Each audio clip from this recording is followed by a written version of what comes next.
I think first of all, I'd like to say thanks to our fans that came out for our game this weekend. We had some bad weather, a lot of snow and wind, but I thought our guys' concentration level was very high in that weather. And I thought we played extremely well offensively and defensively, and did some good things.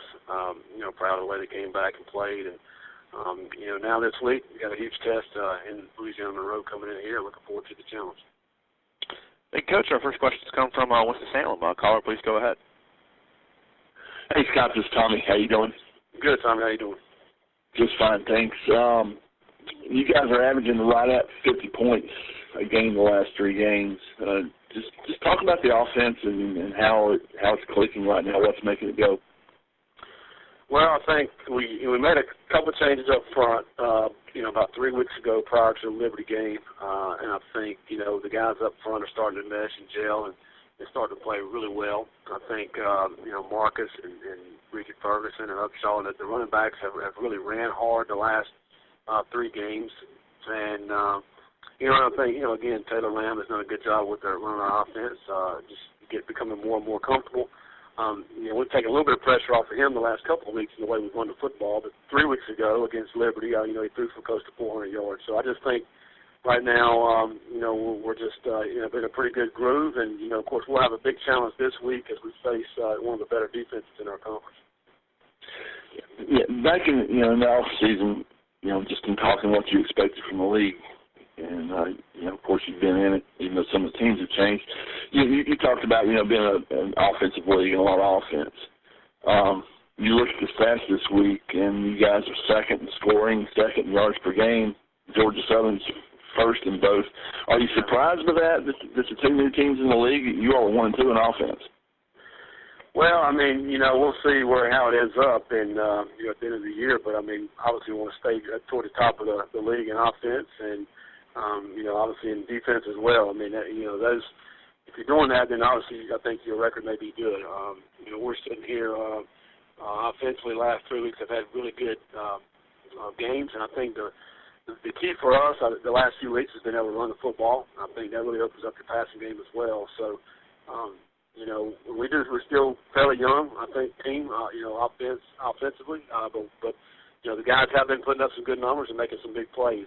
We're getting ready to hit a stretch now in the next 3 games where we're playing, some really good defenses, and so it's going to be a lot more challenging, I think, for our offense the next 3 weeks. So, we'll see where we are, 3 weeks from now.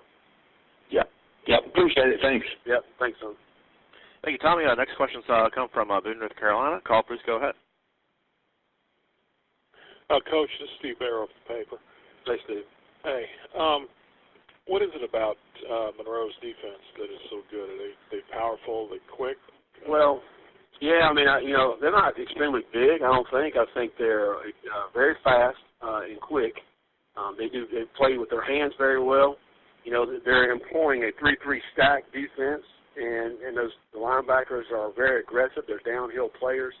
And they're pressuring a lot. They play some man coverage on the outside with your receivers, and they're freeing up their safeties and the linebackers to really come in and stop the run. And I think they've led the conference the last 3 years in stopping the run in run defense. And so when they do that, then they're trying to make you one-dimensional. And so they've done a great job of getting after the quarterback. I think they're leading the league in sacks right now, and it's because of the pressures that they bring and really forcing those quarterbacks' hands. And I think that mainly that's the reason why is the 3-3 stack and then bringing pressure. And those guys are playing very good man-to-man defense on the outside, so making that quarterback hold the ball a little bit longer. But they try to make you one-dimensional. They do a good job with it. There were 1 or 2 guys that you kind of saw on film and thought, gosh, we got to avoid them or block them at least. Well, there's a bunch of them actually. They're leading the league in sacks, but it's kind of spread out. There's 1 guy who's got 5. There's 2 guys that have 4. There's 3 that have 3.5. So they're kind of spreading it out. I think they're just playing very solid team defense, and their coaching staff has done a great job of allowing those guys to pin their ears back and really get after that passer. And they've done a good job of stopping. I think they're pretty safety. Leads their team in tackles. Number 7. He also has 3 interceptions. So he's very active in the run and the pass defense. And so I just think fundamentally what they're doing structurally is very, very sound. Sounds like linebackers kind of their strength then. Yeah. The three linebackers, they free them up, and three down linemen really try to occupy the offensive line. So those three linebackers can roam and really run to the football. They're good tacklers. They play hard. They really do put a lot of pressure on offenses. I mean, Texas A&M, one of the better offenses out there. They held them, 269, 70 yards. So that's they did a great job with that. So they got a really good, solid defense. I guess, for lack of better terms, just go out and say it, but the last two teams you've beaten have won 2 games between them, I think. Is there? How do you go into this game or this stretch? You've got some confidence, obviously, but also knowing that didn't exactly play the elite of the conference yet. You're about to play the elite coming up with Well, I mean, 2 weeks ago prior to Troy, we were 1 and something also, and 2 and something last week. So I mean, we were right there with those teams, and I think these teams, anybody you play, I mean, if you look at Monroe's record, you just look at their record, you think, man, they're not doing very good. Well, they played 3 SEC teams and 1 ACC team.